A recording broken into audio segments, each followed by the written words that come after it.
Hello. Well, going butcher in Australian slang, I've been told, means going or getting angry.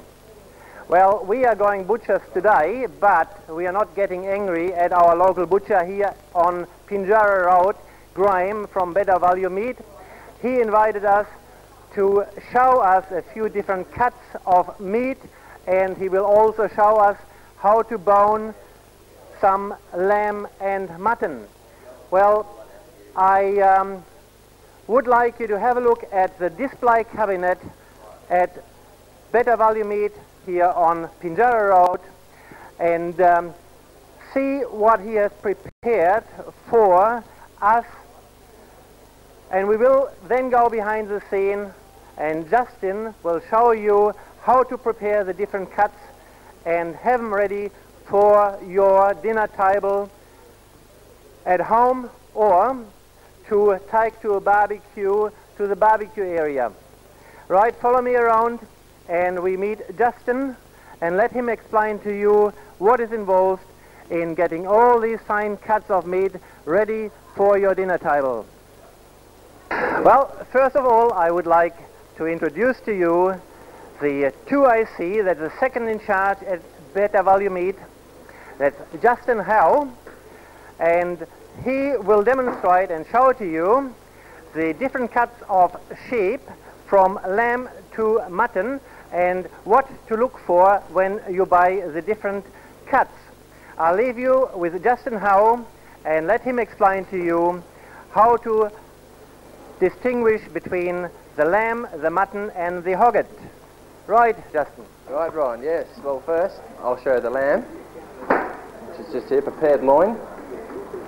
Here we have the lamb loin, and we can distinguish it because it's lamb. It's got the orange brand, which always runs down the side, and it always has lamb written on there. So when you look for that when you're buying your lamb chops, you know you're getting lamb, genuine lamb. It's a government brand, so it has to be on there if it's lamb.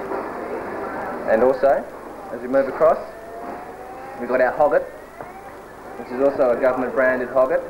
It's got the brown brand which runs down the side, and it's also stamped with hogget. And that's also a government brand, so it has to be on there if you're buying hogget for it all, for any reason whatsoever.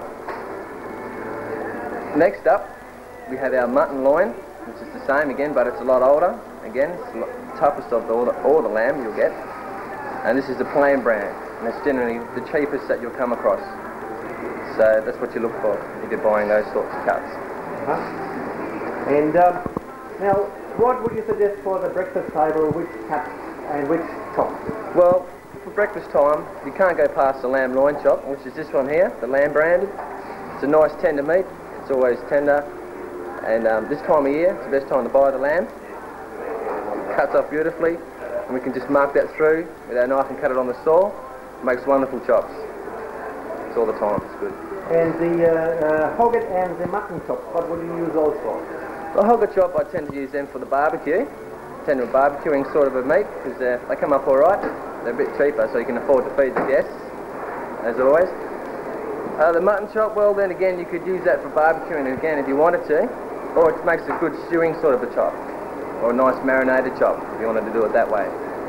Is there a time in the year during which those different types of meat are at a lower price or at a more economical price than during other times? Yes, well, the lamb is in season now, from August to December, which is the spring lamb. It's always at its cheapest and it's always at its tenderest. Then from December through to July, it becomes the summer lamb, where generally prices go up a bit there. And it's not the best time to buy lamb, but it can't be too bad sometimes. The hogget, well, that's generally that follows the same suit as the lamb, because when the spring lambs come in, they kill last year's summer lamb, which becomes a hogget. So they're not too bad sometimes. The mutton, well, the mutton's all the older sort of stuff, the two-tooth, whatever. Can be quite tough sometimes. But what is the difference in weight of the different carcasses? Well, the spring lambs, generally we get them in there about 15 to 16 kilos for a nice sized spring lamb, whereas the mutton, they can go anywhere from 18 right up to 23 kilos, which is quite a difference in size and cutting, which is We generally go for the smaller stuff in the lamb. Looks better on the tray. Housewives prefer that in their pans, and it just looks nice on their dinner plate. It's always tender.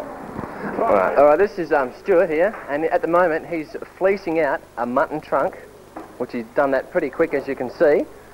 And we use this particular meat off this sheep for our minces and our sausages. It's very versatile. It's good stuff. We use it all the time. And as you can see, it takes considerable skill to do what Stuart's doing. Big long cuts. He's got his fingers right out the way, which is all these housewives should be looking for when you're deboning meat, is to never cut towards yourself. And as you can see that, he's finished it. It's nice and clean on that bone. And we do a lot of these, so he's had plenty of practice. Then again, he's going to the other side. It's one cut down the breastbone, straight down, peel that flat back, right back along the ribs, fleecing back, making sure he's cutting away from himself at all the time, getting a good hold on it so it's not moving all over the place, down the neck, along the loin, one more cut, and that's off. As you can see, nice long cuts, nice and smooth, not too much leaf left behind, and we wouldn't like to try this at home unless you're experienced.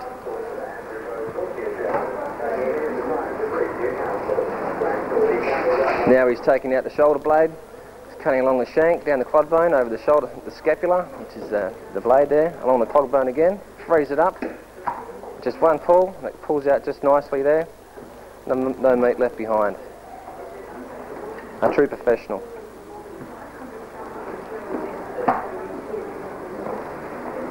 And this is just the frame which is left. We just clean it up a bit, and generally all the dogs around here are lucky enough they get a feed off them.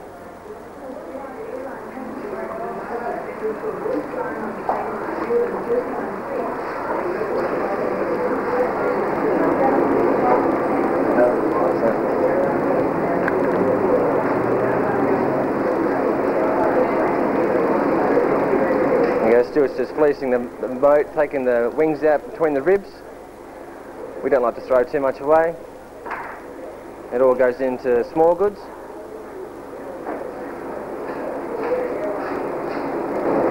So, there's the finished product, nice and clean, as it always should be. Yeah. Alright, right here before us now, on the bench, we have 3 cuts of beef. We have 2 rumps and a top side. And as we look down here, we can show the difference here.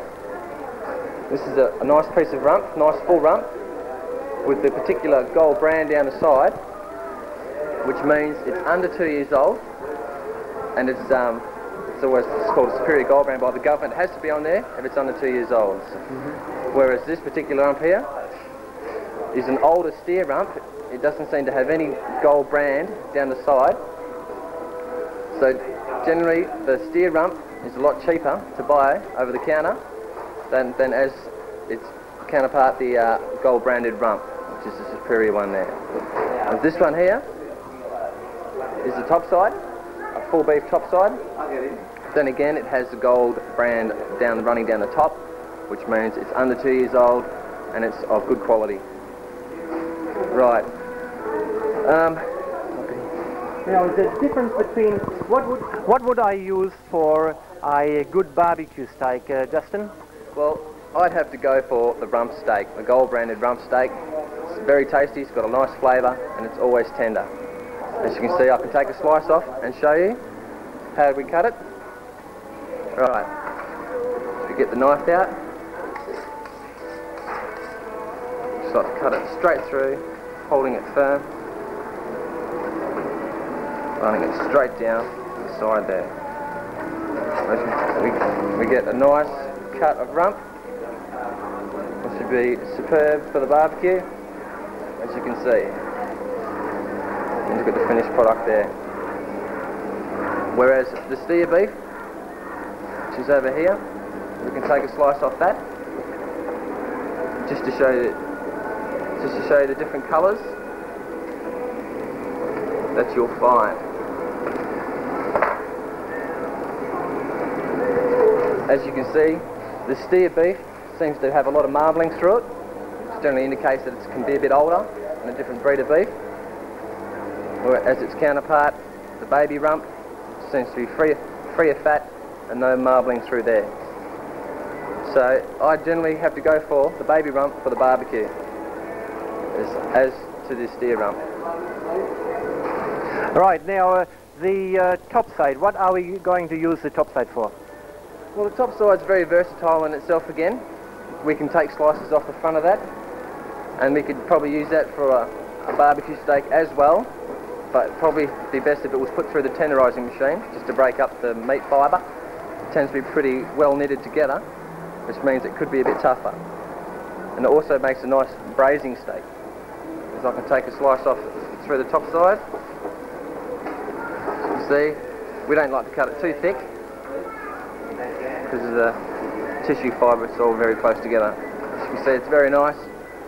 We can run that through our meat tenderiser, or for people at home, they could just, if they bought topside, they could hit it with a sauce bottle, or if they had a meat tenderiser, it would break that up just quite nicely. Well, basically the three cuts in texture, they don't look all that much different, but you just indicated that the topside steak has got a tougher, or is a tougher type of steak than our rump steak. How do we see, or is there an indication of the toughness or the quality of the meat when you cut a steak? Can you tell one from the other? Well, yes, with the top side, where it's situated on the beast when it's walking around, the top side seems to be on the inside leg, which does a fair bit of work, so that would make it a lot tougher muscle, a lot stronger, a lot more blood goes through it and makes it a lot more fibrous, whereas the rump, as you all know, is on the back of the cow, which doesn't do much work, so generally it gets a lot easier ride before the beef is slaughtered, which makes it a lot tenderer. And also, you can also pick a nice piece of meat, or some people prefer it with a nice bit of marbling through it, which means it's going to stay moist when it's cooked. It doesn't tend to dry out. And the gold branded rump is slaughtered.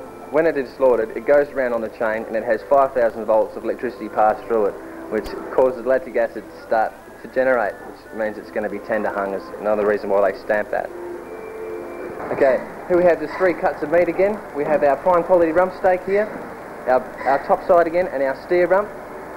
And when you buy some of this at your local butcher, you might like to trim it up. You can take the pieces off the side or front, bits of fatty pieces, you can just cut them off, put them with your other meat trim, and when you have them inside, you can dice them up and make a nice stew, or you can hand mince them yourself if you have one, or if you don't have a mincer, you can bring them into us. We'd be more than happy to put it through our machine for you, take all that labour out for it. Again, the rump steak, the baby rump, the gold brand, is fabulous for the barbecuing or entertaining. It doesn't need any preparation, just use it as it is. Or our gold brand beef topside, it's a good steak for braising, or if you have a tenderiser at home, it's okay for grilling. Or our steer rump here, which we like to use it for our stir fries, or we put it through our meat tenderiser for crumb steak as well, or whatever, variety of things. And our top side, if you'd like to come over, I'll show you how we put it through our meat tenderiser on. Okay, Justin. Okay, Ron, this is our meat tenderiser here. As you can see, it's a nice hard piece of machinery. Open up. It consists of two roller cutters, which are all these blades. There's another one behind it, and they spin in together. They've got two guards here to stop any large pieces of meat going through and jamming it up. Right. Okay, now we can shut it up, we can turn it on. We take our nice piece of beef, just like so, and we just drop that through, and it comes out the bottom, which has been nicely tenderised. We like to do that twice to crisscross it on our tougher cuts of meat, just to make sure it breaks up all that meat tissue. As you can see, there's our finished product. Ideal for stir fries, barbecues, grilling, anything. And that would be now the alternative to the more expensive rump steak. You can have the tenderized top side, which turns out on the barbecue almost the same tenderness as the quality rump steak. Right, yes it does, but it sort of lacks the flavour of the rump. That's the only difference. You won't have that nice rump flavour with that top side cut. Well, you often hear the expression, making mincemeat out of someone. Well, this machine we have got in front of us does not make mincemeat out of us, but it will take care of all the little leftovers or cut-offs of our meat manufacturing setup here at Better Value Meat, and Justin will take you through the process of mincing the cut-offs of different steaks or different meats we have got here, and he will show you how this big machine creates the mince required for a good beef burger. Thank you, Justin. I leave it to you. Yes, well, as we have down here, we have our tray of meat, which has all been graded and trimmed. We like to have that about 80% fat-free. Alright, as we put it in the mincer, we just drop it in down there, you can see that. Plug it in. Alright, we just close the lid for safety reasons so no one can lose their fingers without the grind.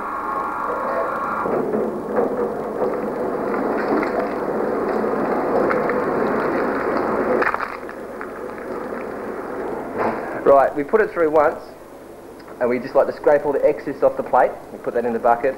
The reason why we put it through twice is so it blends all the meats up together. There's a little bit of fat in there, we like to blend it right up to make it a bit more palatable for those at home. So I just put it up, and they can go back in the machine. Just quickly throw it in there, and close the lid. Get our nice tray which we started with, and I'll run a tray out. And we'd like to run a nice tray out for the cabinet.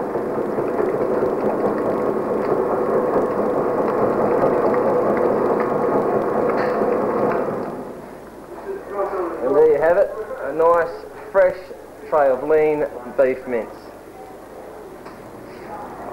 Ideal for anything and everything.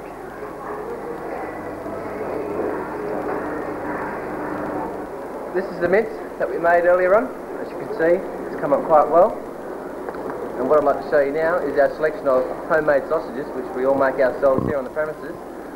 There's quite a variety which changes from week to week, but this week we've made some nice ones. First, we've got some lovely Italian sausages there, which is a mixture of pork and beef, which has no binders, just a lightly spiced red wine and a few lovely herbs in there, which makes the difference. Now, they're really nice. Next, we have our chipolatas, which is a mixture of beef and mutton sausages. They're coarsely blend. They have fresh parsley, leeks and onion flakes inside. And we link them smaller for the appearance, and they're really tasty as well. Next, we have our barbecue, which is a mixture of beef and mutton once again. Put through the coarse plate with a lovely barbecue seasoning in there, which we do ourselves. And as everyone will tell you, Amanda, they're one of the best sausages that we make. Again, on the same thing, these are the barbecue sausages again. These ones are in the natural casings, which are the sheep intestine. The same meat as these other barbecue ones here. We have the breakfast sausages, the thicker ones, which are the same as the barbecue, the same meat as the barbecue. The difference is that these are in the hog casings, which are thicker, and they'll give you the same flavour as the barbecue ones. Next, we have the thick Italian. Then again, it's the same as the thin Italians, but just in the hog casings, and they're thicker. Right. We have some Weiswurst sausages, frozen Weiswurst ones, which are a mixture of pork and beef again, with some lovely German spices in them, and they are really a really nice mild sausage. We have some lovely French onion sausage, crumb sausages, which we make ourselves.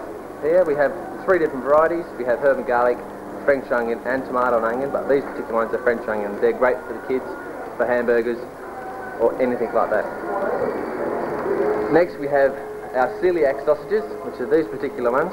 Now we keep these ones frozen because they're preservative free. A lot of people around the town, they have kids who are asthmatic or have problems with breathing, bronchial and that. They can't have any preservatives. So we made these ones especially for them. They've got no starches, wheat germs or glutamol. So if you're an asthmatic yourself or you know someone who is, these sausages are perfect for them. They won't get any reactions from those particular sausages. And that's just about covered all our sausages that we do. They're all very tasty and they're all homemade and they're all nice and chunky. Lovely. And that's it. That's all I need to say. We stand behind our sausage.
Well, I hope you all enjoyed our visit to Better Value Meat at